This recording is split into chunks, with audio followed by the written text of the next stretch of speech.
श्रीमद् भागवतम स्कंध 10 चैप्टर 13 ब्रह्मा द्वारा श्री कृष्ण के बछड़ों और मित्रों को चुराए जाना। जय श्री कृष्ण दोस्तों, 12वें अध्याय में आप लोगों ने जाना भगवान की लीलाओं के बारे में और श्री भगवान ने किस प्रकार से अघासुर का वध किया। और इस अध्याय में हम आपको बताएंगे कि जब भगवान ने अघासुर का वध किया था तो वह 5 साल के थे, लेकिन जब यह घटना गांव वालों के सामने आई, जब बच्चों ने यह घटना गांव वालों को बताई तो भगवान श्री कृष्ण जी 6 वर्ष के थे। तो महाराज परीक्षित ने पूछा कि यह घटना 1 साल बाद कैसे गांव वालों के समक्ष आई, उस 1 साल में क्या हुआ, यही इस वीडियो में हम आपको बताएंगे। तो चलिए शुरू करते हैं आज की वीडियो। चैप्टर 13 ब्रह्मा द्वारा बछड़ों और बालकों को चुराए जाना। जब भगवान श्री कृष्ण मृत्यु रूप अघासुर के मुख से बछड़ों तथा बालकों को बचाने के बाद उन सभी को नदी के किनारे ले आए और उनसे कहा, मित्रों देखो ना, यह नदी का किनारा अपने मोहक वातावरण के कारण कितना अच्छा लग रहा है। देखो ना, कमल की सुगंध इन भंवरों को अपनी ओर आकृष्ट कर रही है।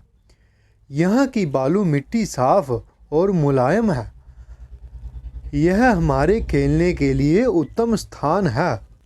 मेरे विचार में हम यहाँ भोजन करें, क्योंकि विलंब हो जाने से हम भूखे भी हैं। यहाँ बछड़े पानी भी पी सकते हैं और धीरे धीरे इधर उधर जाकर घास चर सकते हैं। भगवान श्री कृष्ण के प्रस्ताव को मानकर गांव वालों ने बछड़ों को नदी में पानी पीने दिया और फिर उन्हें वृक्षों से बांध दिया जहाँ हरी मुलायम घास थी। तब बालकों ने अपने भोजन की पोटलियाँ खोली और दिव्य आनंद से पूरित होकर श्री कृष्ण के साथ खेलने लगे। जिस तरह पंखड़ियाँ तथा पत्तियों से घिरा हुआ कोई कमल पुष्प कोश हो, उसी तरह बीच में कृष्ण बैठे थे और उन्हें घेर कर पंक्तियों में उनके मित्र बैठे थे। वह सभी अत्यंत सुंदर लग रहे थे। उनमें से हर एक बालक यह सोचकर कृष्ण की ओर देखने का प्रयास कर रहा था कि शायद श्री कृष्ण भी उसकी ओर देखें। इस तरह उन सबों ने जंगल में भोजन का आनंद लिया। एक और जहां अपने हृदय में श्री कृष्ण के अतिरिक्त अन्य किसी को ना जानने वाले गांव वाले जंगल में भोजन करने में इस तरह व्यस्त थे, वहीं दूसरी ओर बछड़े हरी घास से ललचाकर दूर घने जंगल में चरने चले गए। जब श्री कृष्ण ने देखा कि उनके गांव वाले मित्र डर गए हैं, तो भय के भीषण नियंता उन्होंने उनके भय को दूर करने के लिए कहा, मित्रों खाना मत बंद करो, मैं स्वयं जाकर तुम्हारे बछड़ों को इसी स्थान में वापस लाए दे रहा हूँ। श्री कृष्ण ने कहा, मुझे जाकर बछड़े ढूंढने दो, अपने आनंद में खलल मत डालो। फिर हाथ में दही और चावल लिए भगवान श्री कृष्ण तुरंत ही अपने मित्रों के बछड़ों को खोजने चल पड़े। वह अपने मित्रों को तुष्ट करने के लिए सारे पर्वतों, गुफाओं, झाड़ियों तथा सकरे मार्गों में खोजने लगे। स्वर्गलोक में वास करने वाले ब्रह्मा ने अघासुर के वध करने तथा मोक्ष देने के लिए सर्वशक्तिमान श्री कृष्ण के कार्यकलापों को देखा था और वह अत्यधिक चकित थे। और अब वही ब्रह्मा कुछ अपनी शक्ति दिखाना और उस श्री कृष्ण की शक्ति देखना चाह रहे थे, जो मानो सामान्य गांव वालों के साथ खेलते हुए अपनी बाल लीलाएं कर रहे थे। इसीलिए श्री कृष्ण की अनुपस्थिति में ब्रह्मा सारे बालकों तथा बछड़ों को किसी दूर स्थान पर लेकर चले गए। इस तरह वह फंस गए, क्योंकि निकट भविष्य में वह देखेंगे कि श्री कृष्ण कितने शक्तिशाली हैं। उसके बाद जब श्री कृष्ण बछड़ों को खोज ना पाए तो वह यमुना के तट पर लौट आए, किंतु वहाँ भी उन्होंने गांव वालों को ना देखा। इस तरह वह बछड़ों तथा बालकों को ऐसे ढूंढने लगे मानो उनकी समझ में ना आ रहा हो कि यह क्या हो गया है। जब श्री कृष्ण बछड़ों तथा उनके पालक गांव वालों को जंगल में कहीं भी ढूंढ ना पाए तो वह तुरंत समझ गए कि यह ब्रह्मा की ही करतूत है। उसके बाद ब्रह्मा को तथा बछड़ों एवं गांव वालों की माताओं को आनंदित करने के लिए समस्त ब्रह्मांड के सृष्टा श्री कृष्ण ने बछड़ों तथा बालकों के रूप में अपना विस्तार कर लिया। अपने आप को बछड़ों और बालकों के रूप में भी ढाल लिया। अपने वासुदेव रूप में श्री कृष्ण ने खोए हुए गांव वालों तथा बछड़ों की जितनी संख्या में वह थे उतने ही वैसे ही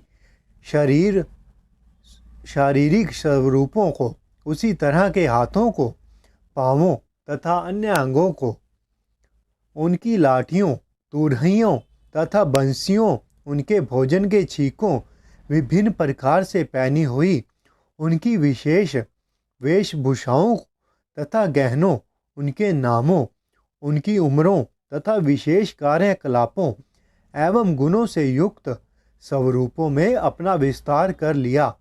इस प्रकार अपना विस्तार करके सुंदर श्री कृष्ण ने यह पंक्ति सिद्ध कर दी।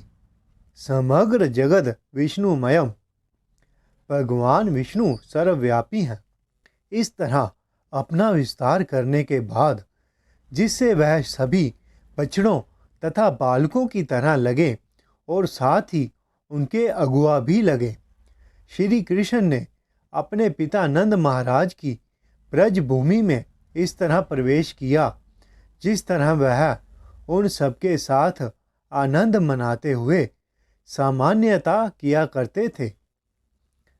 जिन श्री कृष्ण ने अपने को विभिन्न बछड़ों तथा भिन्न भिन्न गांव वालों में विभक्त कर लिया था, वह अब बछड़ों के रूप में विभिन्न गौशालाओं में और फिर विभिन्न बालकों के रूपों में विभिन्न घरों में घुसे। बालकों की माताओं ने अपने अपने पुत्रों की बंसियां तथा बिगुलों की ध्वनि सुनकर अपना अपना गृह कार्य छोड़कर उन्हें गोदों में उठा लिया, दोनों बाहों में भरकर उनका आलिंगन किया, उनको गले से लगाया। श्री कृष्ण सर्वस्व हैं, हर जगह हैं, लेकिन उस समय अत्यधिक स्नेह व्यक्त करती हुई वह पर ब्रह्मा श्री कृष्ण को दूध पिलाने में विशेष आनंद का अनुभव करने लगी। उसके बाद अपनी लीलाओं के कार्यक्रम अनुसार श्री कृष्ण शाम को लौटते, हर गांव वालों के घर में घुसते और असली बच्चों की तरह कार्य करते, जिससे उनकी माताओं को दिव्य आनंद प्राप्त होता। माताएं अपने बालकों की देखभाल करती, उन्हें तेल लगाती, उन्हें नहलाती, चंदन का लेप लगाती, गहनों से सजाती, रक्षा मंत्र पढ़ती, उनके शरीर पर तिलक लगाती और उन्हें भोजन कराती। इस तरह माताएं अपने हाथों से श्री कृष्ण की सेवा करती।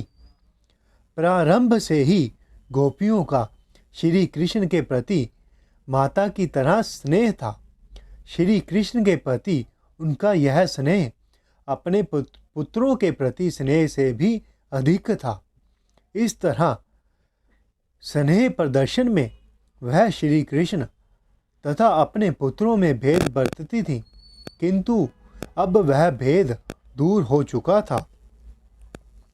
यद्यपि ब्रज भूमि के सारे निवासी गांव वाले तथा गोपियों में पहले से ही श्री कृष्ण के लिए अपने निजी पुत्रों से अधिक स्नेह था, किंतु अब 1 वर्ष तक उनके अपने पुत्रों के प्रति यह स्नेह लगातार बढ़ता ही गया, क्योंकि अब श्री कृष्ण उनके पुत्र बन चुके थे। अब अपने पुत्रों के प्रति, जो कि श्री कृष्ण ही थे, उनके प्रेम की वृद्धि का कोई वारा पार न था। नित्य ही उन्हें अपने पुत्रों से श्री कृष्ण जितना प्रेम करने की नई प्रेरणा प्राप्त हो रही थी। इस तरह अपने को गांव वालों तथा बछड़ों का समूह बना लेने के बाद भगवान श्री कृष्ण अपने को उसी रूप में बनाए रखे। वह उसी प्रकार से वृंदावन तथा जंगल दोनों ही जगहों में 1 वर्ष तक अपनी लीलाएं करते रहे। एक दिन जब 1 वर्ष पूरा होने में अभी 5-6 रातें शेष थीं, श्री कृष्ण बलराम सहित बछड़ों को चराते हुए जंगल में प्रविष्ट हुए। उसके बाद गोवर्धन पर्वत की चोटी पर चरती हुई गौओं ने कुछ हरी घास खोजने के लिए नीचे देखा, तो उन्होंने बछड़ों को वृंदावन के निकट चरते देखा, जो अधिक दूरी पर नहीं था। जब गायों ने गोवर्धन पर्वत की चोटी से अपने अपने बछड़ों को देखा, तो वह अधिक स्नेहवश अपने आप को तथा अपने चराने वालों को भूल गई, और दुर्गम मार्ग में होते हुए भी वह अपने बछड़ों की ओर अतीव चिंतित होकर दौड़ी, मानो वह 2 ही पाँवों से दौड़ रही हों। उनके सिर तथा पूंछें उठी हुई थीं, उनके डीले कुबड़ उनकी गर्दन के साथ साथ हिल रहे थे। वह तब तक तेजी से दौड़ती रहीं जब तक वह अपने बच्चों के पास दूध पिलाने पहुंच नहीं गई। उस समय गांव वालों के सारे विचार अपने अपने पुत्रों को देखने से उत्पन्न वात्सल्य प्रेम रस में विलीन हो गए। अत्यधिक आकर्षण का अनुभव करने से उनका क्रोध छूमंतर हो गया। उन्होंने अपने पुत्रों को उठाकर बाहों में भरकर आलिंगन किया, उनको गले से लगाया, उनके सिरों को सूंघकर सर्वोच्च आनंद प्राप्त किया। उसके बाद प्रौढ़ गांव वाले अपने पुत्रों के आलिंगन से अत्यंत तुष्ट होकर बड़ी कठिनाई और अनिच्छा से उनका आलिंगन धीरे धीरे छोड़कर जंगल लौट आए। किंतु जब उन्हें अपने पुत्रों का स्मरण हुआ तो उनकी आंखों से आंसू लुढ़क आए। स्नेह के कारण गौओं को उन बछड़ों से भी निरंतर अनुराग था, जो बड़े होने के कारण उनका दूध पीना छोड़ चुके थे। जब बलदेव ने यह अनुराग देखा तो इसका कारण उनकी समझ में नहीं आया।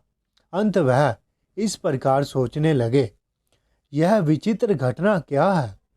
सभी ब्रजवासियों का मेरे समेत इन बालकों तथा बच्चों के प्रति अपूर्व प्रेम उसी तरह बढ़ रहा है जिस तरह सब जीवों के परमात्मा भगवान श्री कृष्ण के प्रति हमारा प्रेम बढ़ता है। यह योग शक्ति कौन है और वह कहाँ से आई है? क्या वह दैवी है या कोई राक्षसी है? अवश्य ही वह मेरे प्रभु की कोई माया होगी, क्योंकि उसके अतिरिक्त मुझे और कोई कारण नहीं, मुझे और कौन मोह सकता है। इस प्रकार सोचते हुए बलराम दिव्य ज्ञान के चक्षुओं से देख सके कि यह सारे बछड़े तथा श्री कृष्ण के साथी श्री कृष्ण के ही अंश हैं। भगवान बलदेव ने कहा, है परम नियंता, मेरे पहले सोचने के विपरीत यह बालक महान देवता नहीं है, ना ही यह बछड़े नारद जैसे महान ऋषि हैं। अब मैं देख सकता हूँ कि तुम ही अपने अपने को नाना प्रकार के रूपों में प्रकट कर रहे हो। एक होते हुए भी तुम बछड़ों तथा बालकों के विविध रूपों में विद्वान हो। कृपा करके मुझे यह विस्तार से बतलाओ।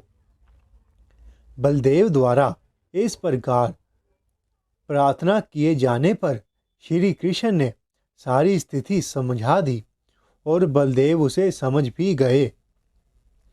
जब ब्रह्मा एक क्षण के बाद अपनी गणना के अनुसार एक क्षण के बाद 1 साल के बाद ब्रह्मा का एक क्षण 1 साल के बराबर होता है, वहाँ लौटे तो उन्होंने देखा कि यद्यपि मनुष्य की माप के अनुसार 1 वर्ष बीत चुका था, तो भी श्री कृष्ण उतने समय बाद भी उसी तरह अंश रूप बालकों तथा बछड़ों के साथ खेलने में व्यस्त थे। भगवान ब्रह्मा ने सोचा, गोकुल के जितने भी बालक तथा बछड़े थे, उन्हें मैंने अपनी योग शक्ति की सेज पर सुला रखा है और आज के दिन तक वह जगे नहीं है। यद्यपि पूरे 1 वर्ष तक श्री कृष्ण के साथ उतने ही बालक तथा बछड़े खेलते रहे, फिर यह मेरी योग शक्ति में से मोहित बालकों से भिन्न है। यह कौन है? यह कहाँ से आए हैं? इस तरह दीर्घ काल तक विचार करते करते भगवान ब्रह्मा ने उन 2 प्रकार के बालकों में अंतर जानने का प्रयास किया जो एक दूसरे से पृथक रह रहे थे। वह यह जानने का प्रयास करते रहे कि कौन असली है और कौन नकली है, किंतु वह कुछ समझ नहीं पाए, क्योंकि ब्रह्मा ने सर्वव्यापी भगवान श्री कृष्ण को, जो कभी मोहित नहीं किए जा सकते, अपूति बल्कि संपूर्ण ब्रह्मांड को मोहित करने वाले हैं, मोहित करना चाहा। इसीलिए वह स्वयं ही अपनी योग शक्ति द्वारा मोह में फंस गए। जिस तरह अंधेरी रात में बर्फ का अंधेरा तथा दिन के समय जुगनू के प्रकाश का कोई महत्व नहीं होता, उसी तरह निकृष्ट व्यक्ति की योग शक्ति महान शक्तिशाली व्यक्ति के विरुद्ध प्रयोग किए जाने पर कुछ भी नहीं कर पाती। उल्टे उसे निष्कृष्ट व्यक्ति की शक्ति कम हो जाती है। इन सबों के 4 हाथ थे। शंख, चक्र, गदा तथा कमल धारण किए थे। वह अपने सिरों पर मुकुट पहने थे। उनके कानों में कुंडल और गलों में जंगली फूलों के हार थे। उनके वक्षस्थलों के दाहिने ओर से ऊपरी भाग में लक्ष्मी जी का चिन्ह था। वह अपनी बाहों में बाजूबंद शंख जैसी 3 रेखाओं से अंकित गलों में कौस्तुभ मणि तथा कलाइयों में कंगन पहने हुए थे। उनके टखनों में पांजेब थी, पाँवों में आभूषण थे और कमर में पवित्र करधनी थी। वह सभी अत्यंत सुंदर लग रहे थे।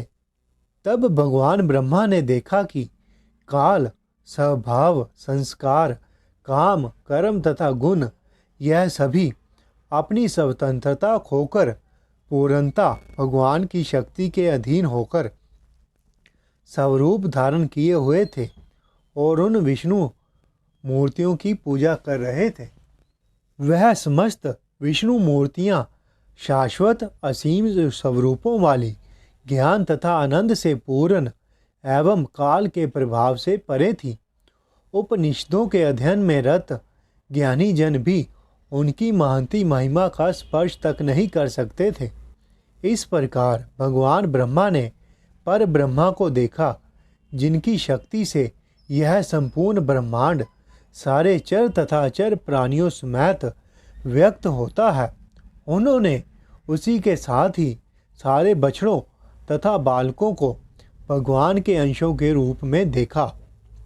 उन्होंने सोचा, यह क्या है, और उसके बाद वह देख भी नहीं पाए। तब भगवान श्री कृष्ण ने ब्रह्मा की उपस्थिति तब भगवान श्री कृष्ण ने ब्रह्मा की स्थिति समझते हुए तुरंत ही अपनी योग माया का पर्दा हटा दिया।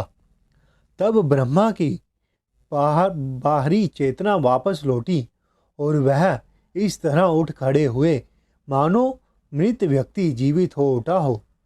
बड़ी मुश्किल से अपनी आंखें खोलते हुए उन्होंने अपने सहित ब्रह्मांड को देखा। तब सारी दिशाओं में देखने पर भगवान ब्रह्मा ने तुरंत अपने समक्ष वृंदावन देखा, जो उन वृक्षों से पूरित था, जो निवासियों की जीविका के साधन थे और सारी ऋतुओं में समान रूप से प्रिय लगने वाले थे। वृंदावन भगवान का दिव्य धाम है, जहाँ ना भूख है, ना क्रोध, ना प्यास। यद्यपि मनुष्यों तथा हिंस्र पशुओं में स्वाभाविक वैर होता है, किंतु वह यहाँ दिव्य मैत्री भाव के साथ रहते हैं। तब भगवान ब्रह्मा ने उस ब्रह्मा को, जो अदृश्य है, ज्ञान से पूर्ण है, असीम है, गांव वालों के परिवार में बालक वेश धारण करके पहले की ही तरह हाथ में भोजन का कौर लिए बछड़ों को तथा अपने गांव वाले मित्रों को खोजते हुए एकांत में खड़े देखा। यह देखकर ब्रह्मा तुरंत अपने वाहन हंस से नीचे उतरे और भूमि में सोने के दंड के समान गिरकर भगवान श्री कृष्ण के चरणों का स्पर्श अपने सिर में धारण कर किए हुए चारों मुकुटों के अग्रभागों से किया। उन्होंने नमस्कार करने के बाद अपने अश्रुओं के जल से श्री कृष्ण के चरण कमलों को नहला दिया।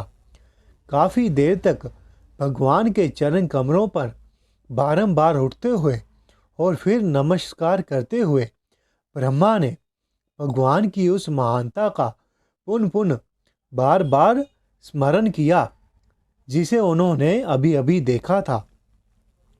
तब धीरे धीरे उठते हुए और अपनी दोनों आंखें पोंछते हुए ब्रह्मा ने मुकुंद की ओर देखा, फिर अपना सिर नीचे झुकाया, मन को एकाग्र किए तथा कंपित शरीर से लड़खड़ाती वाणी से विनय पूर्वक भगवान श्री कृष्ण की प्रशंसा करने लगे।